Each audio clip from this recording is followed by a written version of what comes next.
बघा 1 ते 100 या संख्यावर आधारित प्रश्न। आता 1 ते 100 मध्ये काही जे 0 पासून ते 9 पर्यंतचे अंक आहेत या 10 अंकापासूनच सगळ्या काय झाल्या आपल्या संख्या तयार झाल्या। आता याच्यामध्ये अंक आणि त्याची वारंवारता म्हणजे एक अंक त्याच्यामध्ये किती वेळा येतो, तर 1 ते 100 मध्ये 0 हा अंक 11 वेळा येतो, तसेच 1 हा अंक 21 वेळा, 2 हा अंक 20 वेळा, 3 20 वेळा येतो,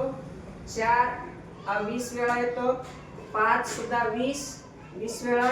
6 सुद्धा 20 वेळा, 7 8 आणि 9 हे सगळे अंक 1 ते 100 या अंकामध्ये 20 वेळा येत असतात। आता याच्यामध्ये एकच 21 हा अंक 21 वेळा येतो, कारण का तर 1 ते 100 मध्ये आपण घेतल्यामुळं 100 चा 1 हा एक्स्ट्रा आलेला आहे, म्हणून 1 ते 100 मध्ये या अंकांची वारंवारता जर आपण लक्षात घेतली तर तुम्ही एका वाक्यामध्ये याला असं पाठ करू शकता की 2 पासून ते 9 पर्यंतचे अंक 2 पासून ते 9 पर्यंतचे अंक प्रत्येकी 20 वेळा 1 ते 100 मध्ये येतात।